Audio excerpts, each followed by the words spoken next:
Hello, my wonderful people. Good morning, good afternoon, good evening, good night, depending on your time zone or anytime you are coming across this platform, Linda's TV show.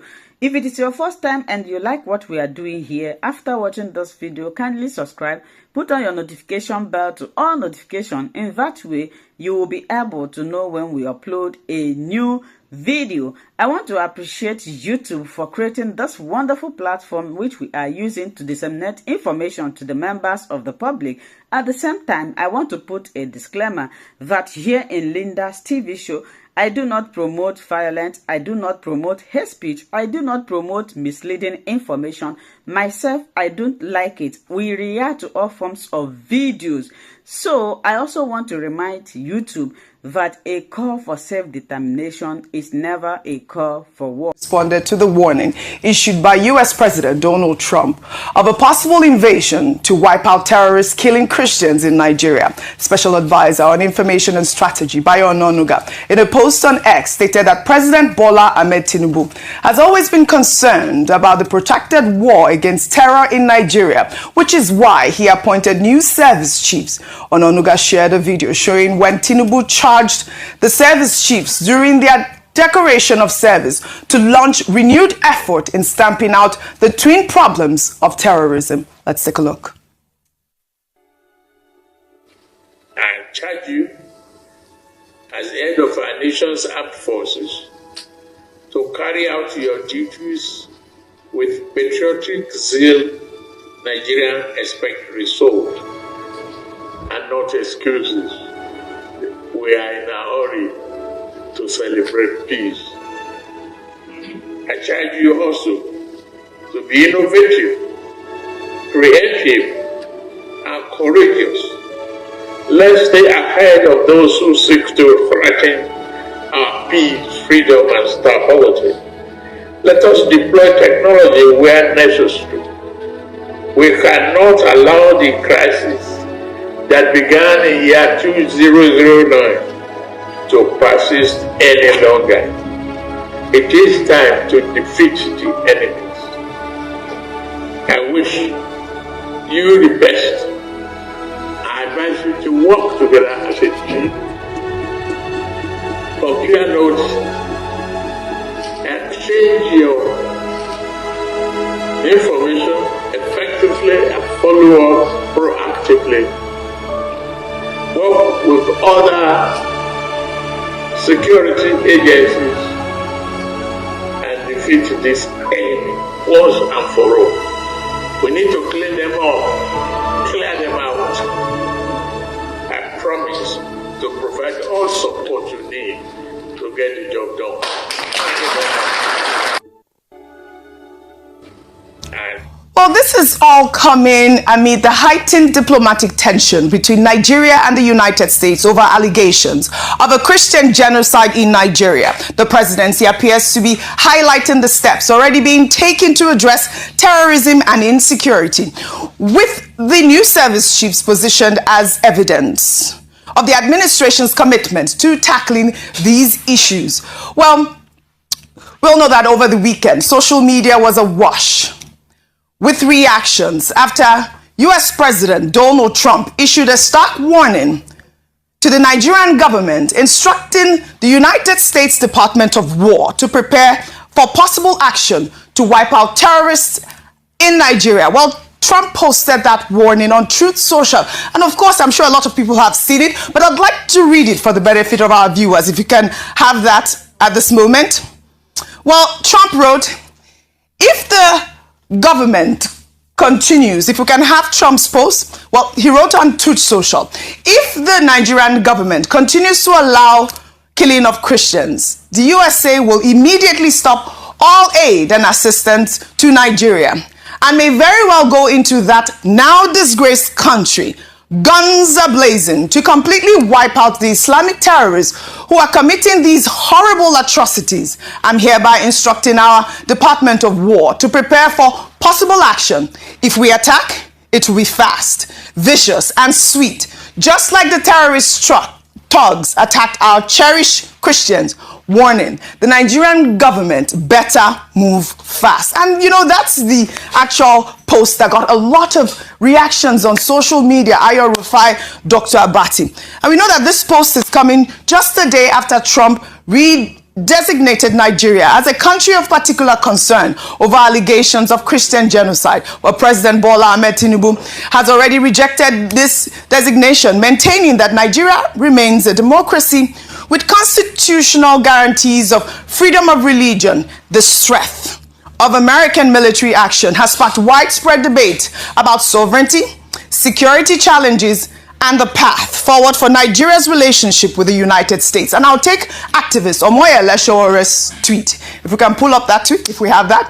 All right. Showore wrote on X, the latest threat by US President Donald Trump to launch military action in Nigeria, allegedly to protect Christians, may sound appealing to some.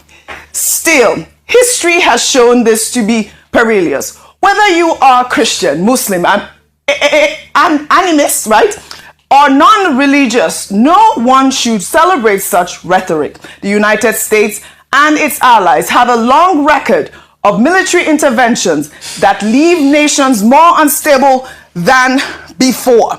Another ex-user, actually this is a WhatsApp comment which went all over WhatsApp. If we can pull up that comment at this moment. This person wrote on WhatsApp, which has been shared many times. He wrote, I don't know why there are misinterpretations of Trump's message. Trump did not threaten to attack Nigeria or effect regime change, as America did in other countries, Iraq, etc. Nigeria is a democracy and should not be compared with Gaddafi's Libya, Assad's Syria, or Saddam's Iraq. Trump's message is clear: to come into Nigeria and completely wipe out the terrorists who are committing these atrocities. America has a rich history of tackling terrorists and their sponsors to any country and killing them without the knowledge of the host country. US did it in Pakistan, where they took out Osama bin Laden and his bodyguards without even the knowledge of Pakistani government. Trump did it in Iraq, when US assassinated Iranian General Qasem Soleimani. In 2020, if you all remember, Trump's message implied that the US military has the capacity to come into Nigeria and smoke out Turji Bello and his fighters. We, as a people, thrive in conspiracy theories, play politics with human lives, dismiss insecurity as a global challenge, defend leaders who's stuck in trade, is issuing condolence messages to commiserate with victims of insecurity from their heavily guarded fortresses. Our leaders and military generals should be made to understand that we can't continue to live with this embarrassing level of insecurity, which they condone just to attract fat annual defense budgets. Well, Trump's warning was reverberated worldwide. A member of the European Parliament from Poland, Dominik Trasinski, posted a video featuring a dramatic simulation of the potential US military invasion set to a soundtrack of the Lord's Prayer with the caption, Nigerian Christians will soon be rescued. Let's take a look. Our Father, who art in heaven, hallowed be thy name. Thy kingdom come, thy will be done, on earth as it is in heaven. Give us this day our daily bread, and forgive us our trespasses, as we forgive those who trespass against us. And lead us not into temptation, but deliver us from evil. For thine is the kingdom, and the power, and the glory, forever and ever. Amen. It says Department of War right there, Ayo. But of course, Trump's post defending Christians, a lot of Christians have reacted, including Nicki Minaj. And I would read Nicki Minaj's tweet before I come to you, Ayo.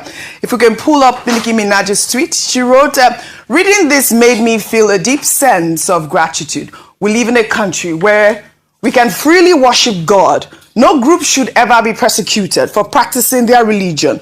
We don't have to share the same beliefs in order for us to respect each other.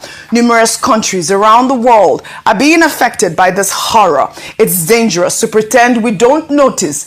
Thank you to the president and his team for taking this seriously. God bless every persecuted Christian. Let's remember to lift them up in our prayer. Ayo. All right, okay, so a lot of times, the danger of a single story is that you might respond to something that you don't have a deep knowledge of. And so what Nicki Minaj was responding to was the US's perspective of what's happening in Nigeria, which is in very little, it's hyperbolic. Yes, are people being, killed? Are people being attacked? Absolutely true. And the government has even continued to speak about that, saying that what we have is a challenge, a security challenge, and terrorism, which has plagued the nation for 15 years. And so, that's on that note. But in speaking to the entirety of this story, Oji, what we've consistently said is that it's unfortunate that it's taking the US coming out to speak for Nigeria, for the Nigerian government to take what has been spoken about a number of times back home here in Nigeria seriously. How many times have we heard cries from Christians in the Middle Belt, especially in Plateau, Jos, in some parts of Benue, in the Northeast as well? Muslims and Nigerians who have been killed several times. We have reported stories like this. All right. We have not seen as much, response as this. Maybe this might be an opportunity for us to deal decisively. No, you can continue. I just wanted to just stop you in that track, speaking about a lot of videos or even the priests that have come out in the Plateau. We have a video of this Pastor Dachemo, who actually released it yesterday. If we can pull up that video while you speak. It's a video of this priest who went to Plateau State to show proof of the Christian massacre, the Christian, people that have been killed in Plateau State. In one day, over 501 people were killed in Plateau State. So these are some of the data that you would see that be circulating on social media. That these, as I said, we have been talking about this for a long time. Unfortunately, it seemed like the Nigerian government had turned a blind eye to it. However, let us take this opportunity to now respond, because I think the response was too hasty, hence then the counter response by the US president. But the first thing is diplomatic and security response. Diplomatically, let us continue to open that channel of communication and conversation with the United States. This is not the time to be their propaganda and lies and trying to save face. Let us be able to speak to the issues and present facts, counterfacts. If the same Christians are being killed, let's produce counterfacts to that effect. The next thing would then be on, of course, security. The best response to the United States allegations of Christian genocide is to ensure that Christians are protected and to ensure that even all Nigerian lives matter. Whether it's one person or any Nigerian, Christian, Muslim, we've talked about that a number of times, that any Nigerian has the right to life, so that we don't become desensitized when we hear another person has been killed and we just say, oh, somebody else has been killed. Well said. This is one lesson for us. Well said. Well, meanwhile, the Islamic movement in Nigeria, under the leadership of Ibrahim Zazaki, has rejected Trump's allegations of a Christian genocide. In a statement on Saturday, Abdullahi Danladi of the movement's resource forum described the allegations as false, inflammatory, and dangerous, arguing that Nigeria's crisis is moral and political, not religious. Danladi stressed that both Muslims and Christians have suffered equally from terrorism, banditry, and attacks, pointing to corruption, greed, and elite manipulation as the true causes of the insecurity. The movement warned that such narratives serve Western propaganda interests, aiming to divide Nigerians and justify foreign interference. I mean, we can see that this Trump's genocide allegations continue to generate pushbacks from various quarters in Nigeria, with the Islamic movement becoming the latest group to reject the narrative. Dr. Bati, a quick comment, and I'll come to this story. Okay. Genocide is a very specific word. We have the Genocide Convention of 1948, and what it means in that document is about specific targeting of populations to eliminate them. And under that convention, every country has an obligation to protect the population and to prevent genocide. So when President Trump says genocide in Nigeria against Christians. The question to ask, I think we are all Christians here on this table, except perhaps maybe Rufai Hussaini. Rufai is not a Christian? Well, maybe he has a Muslim background, I guess. Okay. You know. But the question is, but I mean, even as I have a Muslim background, which I'm proud of. So even as as amphibious as you are, Muslim and Christian, do you feel threatened as a Muslim? Do you feel threatened as a Christian? Ayo is a Christian. Do you feel that you are being persecuted? In Lagos here, do you feel absolutely that not. you are being persecuted? In Lagos here, I don't feel that I'm being persecuted. Lagos is not a bellwether house of Trump. This is Lagos. This is Lagos. It's not a bellwether. No. But you can't ask me that question in isolation. Yes. There is a problem of insecurity that is general. Problem, yes. And what the Geneva Convention says is that government has a responsibility to protect everybody, to make sure that people are not targeted. And that's why I say this should be a wake-up call for the Nigerian government, that there is a lot more that needs to be done in terms of security for everyone, whether Muslim, animist, or Christian, which is the same point that Showore has made. Right. Now, the Islamist movement, Zakizaki group, that they even have problems with, the government. They've come up with that they are saying that, look, both Christians and Muslims, we are in all of this together.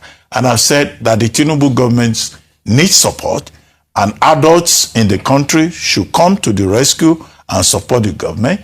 And that 3 religious leaders, they've been speaking up. We have had a statement, is it from Bishop Oyedepo? It was from Pastor Wale Adefarasi. Pastor Wale Adefarasi, Bishop Oyedepo, Gio, the General Overseer of Redeemed Church, the Sultan of Sokoto, Bishop Matthew Kuka, all of them, Cardinal Francis Onayeka, all of these people should come and speak and support the government. But government has the responsibility to make this country safe. And this is the main point. That's the idea of making Nigeria safe is really what we should be pushing here on this table. Rufai, before I come to you, meanwhile,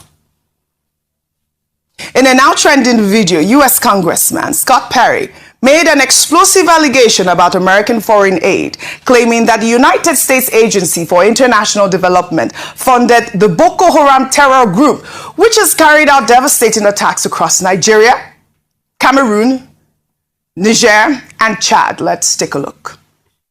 Because your money, $697 million annually, plus the shipments of cash funds madrasas, ISIS, Al-Qaeda, Boko Haram, ISIS Khorasan, terrorist training camps. That's what it's funding. If you think that the program under Operation Enduring Sentinel, entitled Women's Scholarship Endowment, which receives $60 million annually, or the Young Women Lead, which gets about $5 million annually, is going to women who, by the way, if you read the Inspector General's report, is telling you that the Taliban does not allow women to speak in public. Yet somehow you're believing, and American people are supposed to believe, that this money is going for the betterment of the women in Afghanistan. It is not. You are funding terrorism, and it's coming through USAID. And it's not just Afghanistan, because Pakistan's right next. All right, Rufai, this video resurfaced online once again. We're seeing how the conversation around U.S.-Nigeria relations continues to take unexpected turns, with a sitting congressman alleging that, American taxpayer dollars may have inadvertently funded the very terrorists that President Trump is now threatening to wipe out. Now, Trump is threatening to cut aid. In August, the U.S. State Department approved a possible $346 million in weapons sales to Nigeria to help improve security. And you're seeing that, before I take some tweets, Rufai, I'd like your comments. We're seeing that these videos are now coming up again. The question, or maybe the conspiracy theory, is that Trump is going to invade Nigeria, which is not what he's written in the tweet. By the way, in the tweet, he specifically stated that he's coming to wipe out that's what we are doing, to wipe out the terrorists. To state the facts, conspiracy theories or even just analysis are not really what the comment is on the Truth Social. Rufai, your thoughts? I knew this was going to happen. And you see, this is why Nigeria has never moved forward as a nation. It's a country of analysis paralysis. It's only in Nigeria you will see that the main substantive issue that people are being killed needlessly in their country is now left aside. This group will say, oh, all of us are being killed. This group will say, oh, it's about this killing. This one will say, oh, it's about that. All of a sudden, everybody that was not saying anything before are now skewing narrative and propaganda. So an average Nigerian that is following the news cycle is confused today. Please, I am not a master of confusion. Let me clear your confusion. Let me clear your doubts. The problem is that Nigerian lives matter and Nigerians are being killed. Yes. So how can we solve the problem? Because the politicians that are talking all of this today, the same people shamelessly push religion and tribe when it's politics period. So now they will confuse you with this narrative. All we are asking, President Tnubu, stop the killings in the country. You blame Jonathan for the killing. And why I'm saying this is because the buck stops with you. Let's stop deceiving people. That propaganda too, a lot of Russian propaganda is coming in. That video propaganda, the Scott Perry. It's been coming in for a while. There is, well, if you have a proof, empirical proof, show me. You mean Scott Perry? Yes. I mean Scott Perry. Allusion is no way. Yes. Well. Show me. Just like when some people tie the Christian genocide convention to IPOB. I told you it's not based in empiricism. All right. Let's stop all of this. All right. Nigerians are dying. We want the killing to stop. Right. That's really what it is. Let me just take some more tweets, some more reactions. You talked about politicians now speaking up and religious leaders. Rabiu Kwankwaso of the NNPP also posted a tweet on X. He wrote, "It is important to emphasize that our country is a sovereign nation whose people face different threats from outlaws across the country. The insecurity we face does not distinguish based on religious, ethnic, or political beliefs. The United States should assist the Nigerian authorities with better cutting-edge technology to tackle these problems rather than posing a threat that could further polarize our country. The Nigerian government should also consider appointing special envoys from its distinguished diplomats to engage the American government. Additionally, it is necessary to appoint permanent ambassadors to represent Nigeria's interests on the international stage. My fellow countrymen, this is an important moment where we should emphasize unity of belonging over division. God bless Nigeria." And for me, this is the most important tweet I have read so far. The Nigerian government have to find a way to collaborate with the United States to tackle this menace of insecurity. I've seen videos, Muslim worshippers being killed, Christian worshippers being killed. Our people are being kidnapped. Insecurity is the main problem at this point. And this defense mechanism of, oh, Christians are not being killed, or whether Muslims are also being killed, is completely unnecessary. And my final tweet right now is from Mike Arnold, who wrote, "To my Nigerian friends, here's a vital insight into Trump's foreign policy. There is no invasion or occupation of Nigeria coming, just a quick surgical removal of the cancer." And that really is the point. That's what the tweet has been put out there. We should tackle what Trump has said. Not conspiracy theories, not analysis. Just go straight to the point. Yes. What can you do to help us? The United States. How can you help us? This is the main point at this point. But we've seen, propaganda from other places, from the presidency saying the president is going to meet with President Tnubu. At this point, no meeting has been confirmed. Yeah. I'm sure that in the coming weeks, we will see that the president of Nigeria, who is our father, the father of the nation, will find ways to solve this problem to make sure that we don't have war in Nigeria. Good point, Oji. I'd love to thank you all. I wish really wonderful viewers for watching this video together with me from the beginning to the end. Like I said before, if you like what you see here, if you like what I do in this platform, as you have finished watching this video, please hit that red button that says subscribe and put on your notification bell to all notification. In that way, you'll be able to know when I upload a new video. Share my videos, leave your comments in the comment section constructively. Until I meet your way again in my next video, I still remain your Linda's TV show. Bye-bye.